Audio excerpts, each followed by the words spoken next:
Good morning. This is Rich Morrison, and welcome to my latest edition of the Thinking Cap, where today we're going to do a quick pick six. I'm going to talk about six different charts that seem to be the most important at the moment, six markets that are moving right now, and either trying to look for support or possibly the other direction. So let's dig into that here this morning. I want to start out with the soybean market. The soybean market right now, quite frankly, pretty ugly. Here this morning, January soybeans trading to a new contract low. We've taken out the triple bottom that had been around that 975 area for some time now. It seemed like only a matter of time. This market's been struggling to try to get any traction to the upside. You can see that several times we've bumped up against the 100-day moving average and not been able to trade through it. Continue to make lower highs each time the market had bumped up, and it seemed like we were just destined to break one way or the other, and it was probably going to be the lower side. What's going on in the beans, of course, is South America right now. We saw another estimate yesterday from Ag Rural bumping the Brazilian crop size to 171 and a half. One thing that was kind of interesting, and by the way, USDA at 169, Conab at like 166.1. One thing that was kind of interesting is that one of the gentlemen that I follow on X, he had made the comment about a month ago. He said that the starting point for the Brazilian bean crop now is probably 180 million tons, even though that, everybody's throwing out 160s and things like that these days. If they were to have perfect weather, that crop would be in the 180 range. Now, of course, it's never perfect. They grow beans over a big area of that country, but to think about it at the beginning of the year, we probably need to be thinking about a higher potential number. Rain looks like it's plentiful right now and going to be in the forecast, it looks like, for most of the country over the next month or so. So where do we go from here for support? The best thing I can look at right now is, look at the technical indicators, the RSI, stochastics look like they've got room to move lower. So, old beans, I've said this last week in the aftermath, probably still say it. I wouldn't have any. If I did, I'd be selling any of these bumps. We got back above $10 last week. I'd probably still look at the 50-day and the 100-day moving average lines. That 50-day is now below $10. So I don't even know if it's realistic unless we get a weather scare. That's really the big driver here, I think, in soybeans. And honestly, November soybeans have taken the Brazilian size of the crop worse than January. The old crop bean market at least is a reflection of demand here in the United States. We've still got record crush demand on a monthly basis. We've still got some export demand that we're hitting on.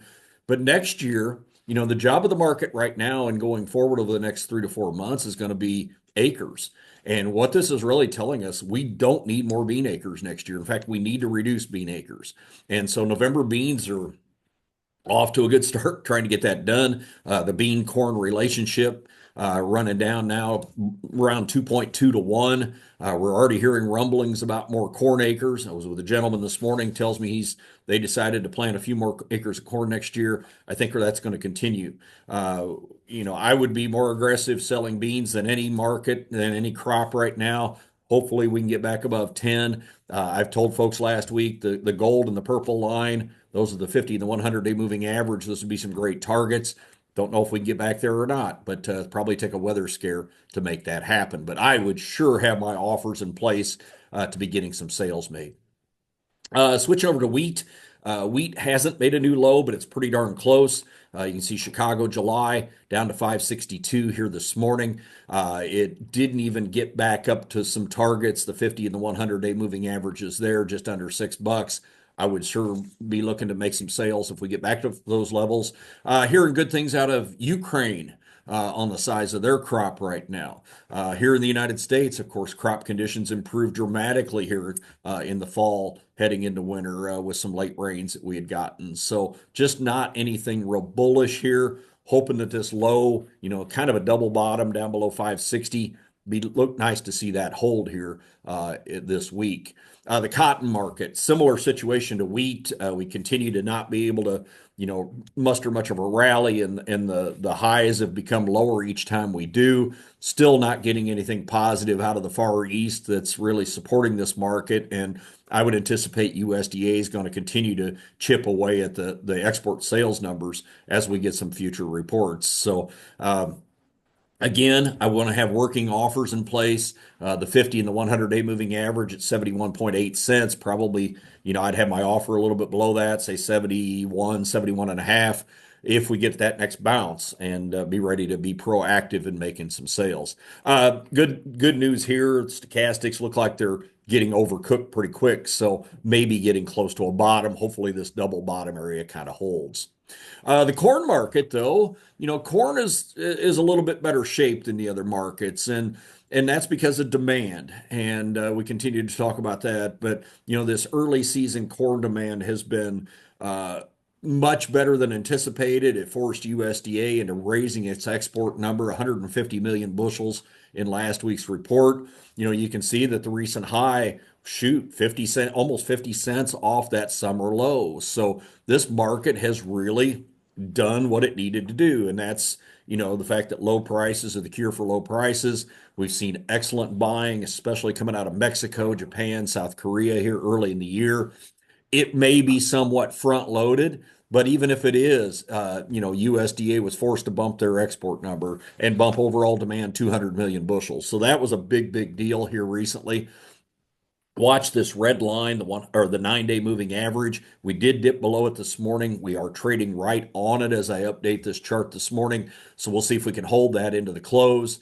Been thinking, this 441 to 451, probably that range kind of holding us. So we'll see whether we can break out one way or the other. I always ask myself, what kind of news do we need to break out to the top side? I think you would need to see a really stellar export sales report on Thursday morning.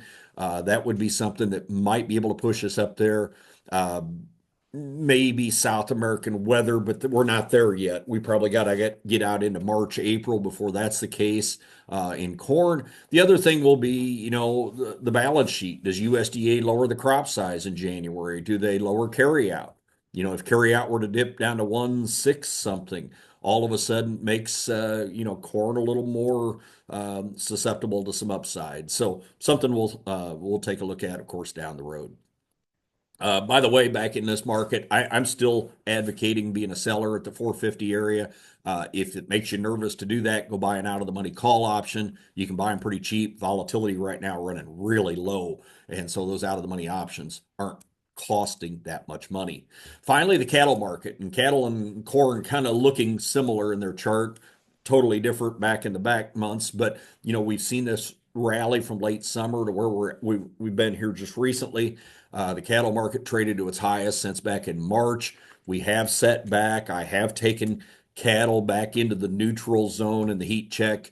RSI in the 50s, stochastics back into the 60s. But as long as this 9-day, the red line, 20-day moving average, as long as those hold, I wouldn't be shocked to see this market make another run back to the upside again. So probably sitting on my hands at the moment. If you get back up into that 194 area, close to that March high, still like that LRP insurance policy, that subsidized put option from the government. I think it's a great tool to be able to utilize in marketing cattle. And then finally, just as an extra point, after our pick six, just wanted to talk just a second about what we're hearing out of DC.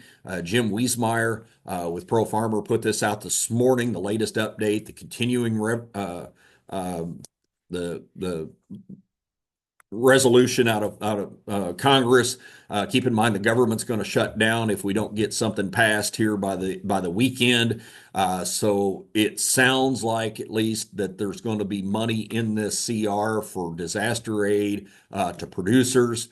You can see here, I'll send this out with my email as well tonight. You can read all the way through it, but it does sound like that they're trying to attach an extension of the farm bill and possibly some disaster aid as well for producers due to price loss as well as yield losses around the country. So keep an eye out for that. We'll continue to monitor the news here throughout the weekend or the rest of the week. So with that, thank you to listening to this latest edition of the Thinking Cap.